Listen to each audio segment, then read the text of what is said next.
आज मार्च 20 विश्व पखाड़ दिवस। आज निमापड़ा गोप विजु जनता दल तरफ आमर निमापड़ा टाउन हॉल ठारे आज पखाड़ दिवस खूब धूमधाम पालित कराई।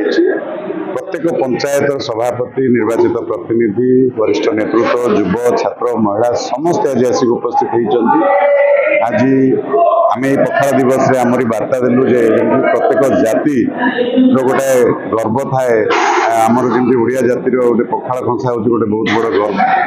पखाड़ कंसा गोटे गरीब खटिकिया खाद्य कहुला। आजिका समय धनी रु धनी लोक होते सी पखाड़ कंसा को भूली पारना एवं ये खरा दिन आसले समस्त पखाड़ खाए। आज देखो सब पंच तारका होटेल रे पखाड़ मिलूँ, जिते रेस्टोरेंट देखुं सबुठ पखाड़ मिलूँ, सेमती चारिया होटेल पखाड़ मिलूँ। तो पखाड़ हूँ आम ओडिया समस्त खाद्य। जय जगन्नाथ। आज विश्व पखाड़ दिवस रे समस्त को शुभेच्छा शुभकामना। विशेषकर ओडिशावासी मोर निमापड़ा गो भाई भौणी मौसा मौसी समस्त को पखाड़ दिवस शुभेच्छा अभिनंदन। देखु पखाड़ विश्व मान्यता पाई जे आमर स्वयं जगन्नाथ जे कि विश्वर हताकता दैव विधाता तांकर भोगरे पखाड़टा भी लगी हुए। कहीं दिन सारार क्लांति मेटाई जगन्नाथ भी राति पखाड़ गंडे खाइले सुख निद्रा हुए बोली पुराण मत अच्छी।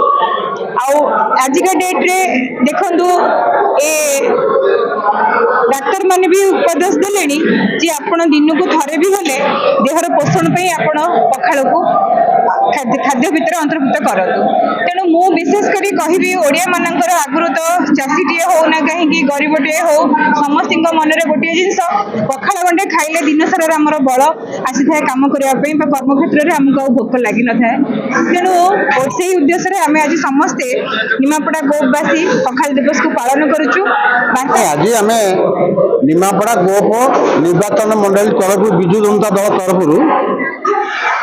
पखाड़ दिवस आज पालन कर कथार अच्छी आमे ओडिया आम पखाड़ बहु बढ़िया ये कथा तो आपण मैंने जानी।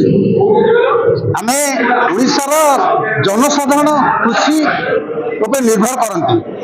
जो मैंने कृषक मैंने राति पहले पखाड़ी बाढ़ती बिल को जाती ये कथाटे रही कि जनता दल आम विजु परिवार आज गोटे सुचिंतक मलरे सुब्रत छटाई एवं कस्तूरी मैडम आम सुब्रत भाई जो चिंता कले गोटे पखाड़ भाईचारार संपर्क से बंधन आम बांधी आज आम से विजु जनता दल परिवार। तेणु आमको बहुत खुशी लगिला एत झड़ सरला सही पारा पर आमको भगवान से साहस देइछंदी। आम निश्चित यार प्रतिवाद आगामी दिन को सृष्टि करूँ। जो सरकार आसी जो प्रकार आम अत्याचार करुच्ची निश्चित आम गोटे गठबंधन भितर आम अच्छु आम विजु जनता दल परिवार लोक जहाँ आज खुशी लगिला पखाड़ देहपाई गोटे हितकारी जिनिस। श्री जगन्नाथ जे स्वयं भगवान सी भी घी पखाड़ खाते। तेणु आम तो मनीष तेणु से पखाड़ जो आज सौक्रे लोक मैंने मेंटेन करुले किंतु से पखाड़ हूँ देहपाई केते हितकारी। पखाड़ आज मु शुभेच्छा जनाऊँगी ओडिशावासी की।